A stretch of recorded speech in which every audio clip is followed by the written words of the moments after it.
in waters deep. Don't let them pull what you keep. Links they shine, but traps they weave. Trust your heart, don't be deceived. Protect our circle, keep it clear. Online shadows lurking near. Guard your fire, don't let it slip. Family strong with cyber tips. Every click we take, be wise. Most kids don't say, "Mom, I'm being bullied." They show you in silence, in behavior, and in withdrawal. Welcome to Family Cyber Tips Daily. Today we are unpacking how to recognize the signs of cyberbullying in your child before it spirals. Let's look at why kids often stay silent. And that's something that we, as hands-on parents and caregivers, really have to pay attention to, okay? Many kids feel embarrassed. They worry that you as a parent will overreact. They fear that their devices will be taken away. Or worse, believe the lies bullies tell them. And that's why the signs are rarely spoken. They're lived out right in front of you. And this is crucial that we, understand that we could be the issue.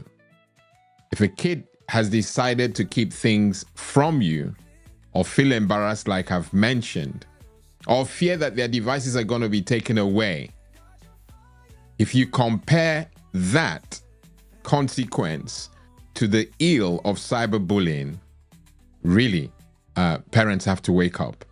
Caregivers have to do more. All right?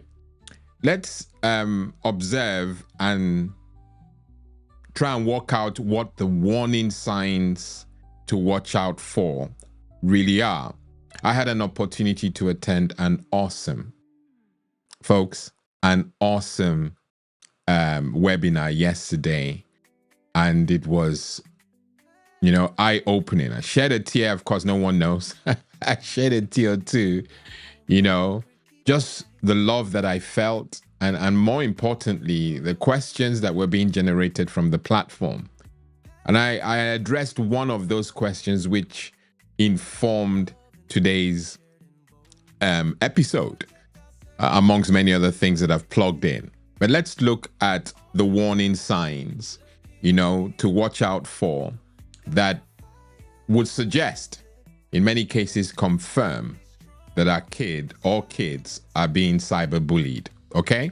So the warning signs to watch out for, and one that I addressed yesterday, it's a sudden mood swing after using a device. You have a bubbly son or daughter, and the moment they pick up a device, all that gets sucked out of them and they're moody, irritable. Those are definitely signs that something is up, and they're not things that you should ignore, as we'll discuss much later. You could find another warning sign, because I said I'm going to share 7, or maybe I didn't, but I am going to share 7. The second will be avoiding school or social activities they once enjoyed. And again, it's all of a sudden, although these things are very subtly, happening, but if you don't really pay attention, you miss it very easily. But your child who used to love school, who used to enjoy going to school or social activities, all of a sudden starts avoiding school. Mom, I'm sick. Mom, I don't feel well. Things that they used to be able to manage, they overblow it just so that they avoid going out of the house. These are telltale signs. There's certainly warning signs and red flags that parents and caregivers cannot ignore. Okay? Another warning sign will be, the third, will be a secretive device use or usage, or deleting messages constantly. A son or daughter just secretly uses a device so that you don't see them do it. And when they do get onto the device, they're constantly deleting browsing history, deleting messages, all to prevent you from picking up the phone and seeing these things live and direct. That's a red flag. That's a warning sign to watch out for. The fourth will be low self-esteem or self-blame. I'm the reason things don't work. I break things. I make a mess of things. They lose the confidence you once knew. That's a red flag, and that's a warning sign. A fifth, loss of appetite or sleep disturbances. Your child who used to really love food, and enjoy his or her sleep, all of a sudden doesn't want to eat. Food is ready, not really interested. And that's because they're over occupying their minds with whatever it is they're going through. And that knocks them for six. They don't really feel like eating. And then the sleep patterns are disrupted because they could wake up in a massive panic, having thought of or dreamt of something very bad happening. Those are usually warning signs, okay? A sixth, one more to go, declining academic performance. Your kid used to be an A student. I even hasten to add A star. Then all of a sudden, you notice, and I keep saying all of a sudden, I better stop using that. But you notice over time that their grades are going south, wrong direction, they're struggling with homework, they're not doing homework, things that you really didn't have to work so hard to get your child to do on the academic side of things. They seem disinterested. That is a warning sign and a huge red flag. Last, the seventh will be a reluctance to talk about online life at all. And they do this for fear of revealing what's going on. So they don't even engage at all. So they stop engaging. They probably will blow, really make big of other activities that are non-digital or non-online related. Oh, Mom, I planted a flower in the garden today, and they'll really blow that up to take their minds and your minds away from the other life that they lead or to you once led with joy. Any one of these may not be cyberbullying, but if two or more show up together, you have to take it seriously. And I said these are warning signs, so if you get the nudge, as parents mostly do, the hands-on ones, mostly, do something. Take it seriously, not something that you can ignore. And of course, that's the next area we're going to go into, and that's what can you do as a parent? What can you really do to assist your young one if really they're being cyberbullied? I touched on this yesterday at the wonderful, I keep talking about it, the wonderful webinar yesterday that Remy and Ayo hosted. Awesome. Fumi and the other facilitators were also driving the meeting. You just made it so super. So I applaud you guys, and I'm rooting for what we are going to do on that platform. So ask open-ended questions. That's what you should do as a parent. Questions that don't allow brief answers or short answers. You need to engage them, and you don't get the juicy bits negatively, I add, if you just ask questions that are open, rather closed, short, yes, no. Yes, no. Those won't work in this issue or in this circumstance. So you have to ask even open-ended questions. Questions like, I noticed you've been quiet after being online. Do you want to talk about it? That may spur, something that may bring them towards you. It could also just say, the young one could just say yes or no. So in many ways, really, we're softening the ground so that we have inroads. So you've got to engage and let them know that you're not coming by force, that you're, delicately attacking the issue. Do you want to talk about it? Or giving them an option. And then from my experience and my research, it is better to do just that. Open-ended questions that will encourage opening up or engagement. And as a parent or caregiver, avoid immediate judgment. Many parents seem to blame their young ones because perhaps the parent has warned them. I've always told parents that if your child gets bitten or seriously affected by their online activities, you cannot blame them. It's not their fault that something has gone wrong. No one really should do them wrong while they're online. It's the world we're in. It's evil, selfish. But that's their, playground of choice. And so we have to help make that place safe. We have to help push the vendors to make it safe for them. So you judging them immediately because you've told them, several times not to do ABC. They're young ones. We want them to grow, but we want them to be safe. So avoid immediate judgment. Give them time to speak. Let them speak. As they're speaking, they're releasing or relieving, that whole rottenness that's brewing. Let them come out.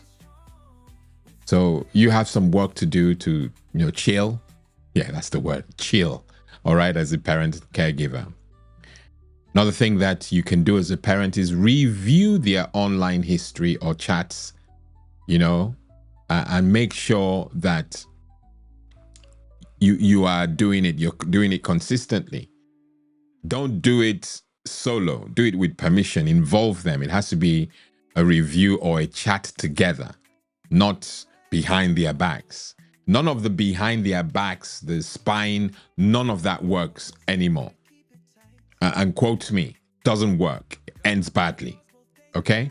So everything you do, be open, just like you were advised earlier to ask open-ended questions because you want engagement.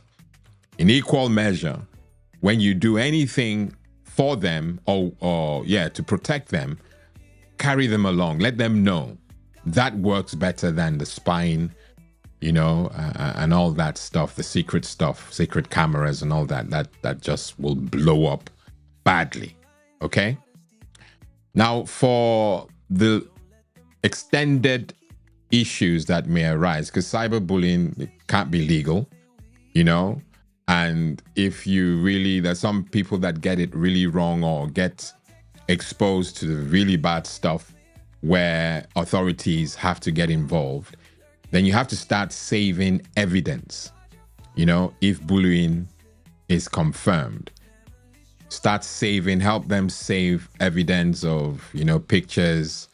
They're sending, whoever the bully is sending images, emojis on the negative, sending threats, all that, on their messaging platforms. Make sure you save that as evidence, okay?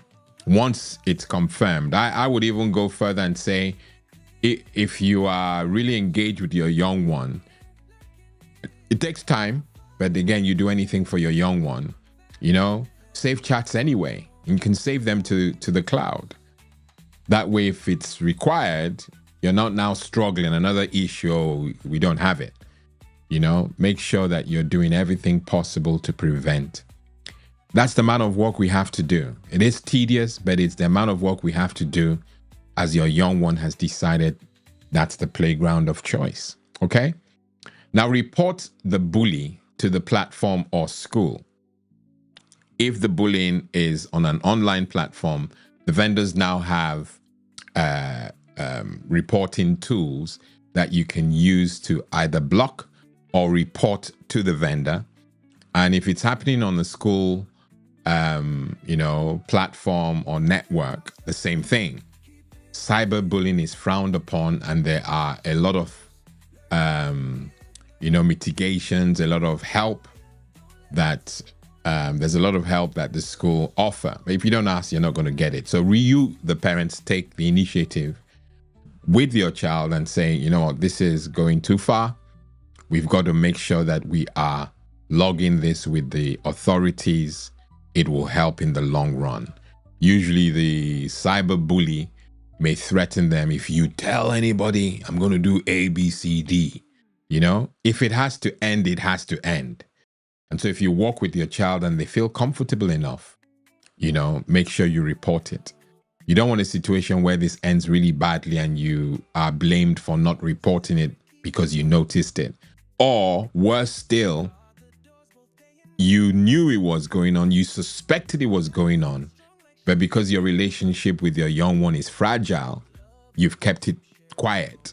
And then the bad thing, God forbid, now happens. So you've got to make sure that you are either journaling what you're seeing or go straight to the authorities and report it, okay?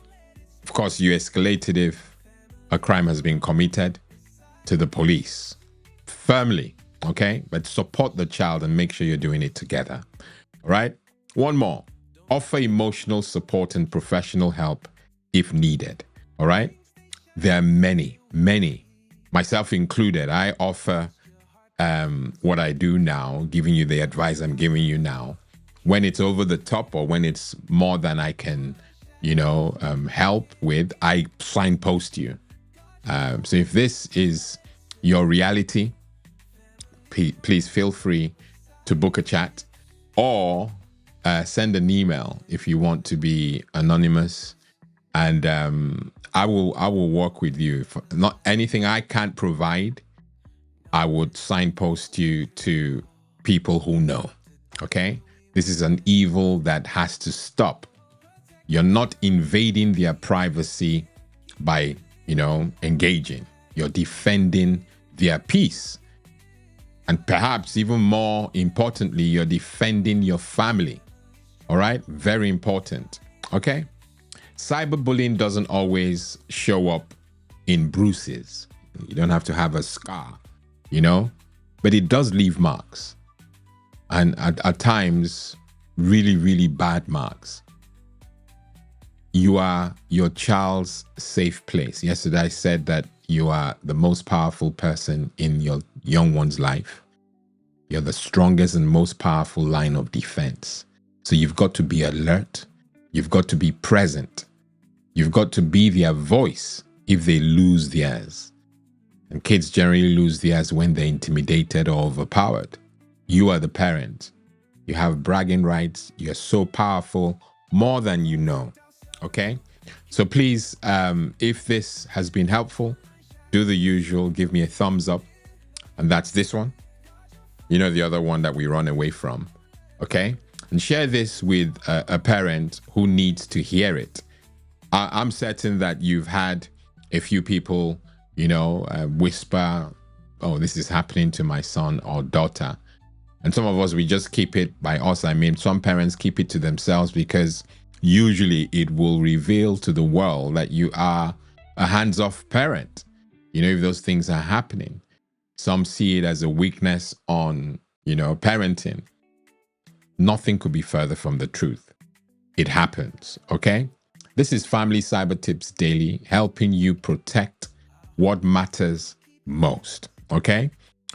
I will see you again tomorrow. I hope you're enjoying your bank holiday wherever you are. Well, if you're in the UK, very important that you chill. Okay? God bless and goodbye.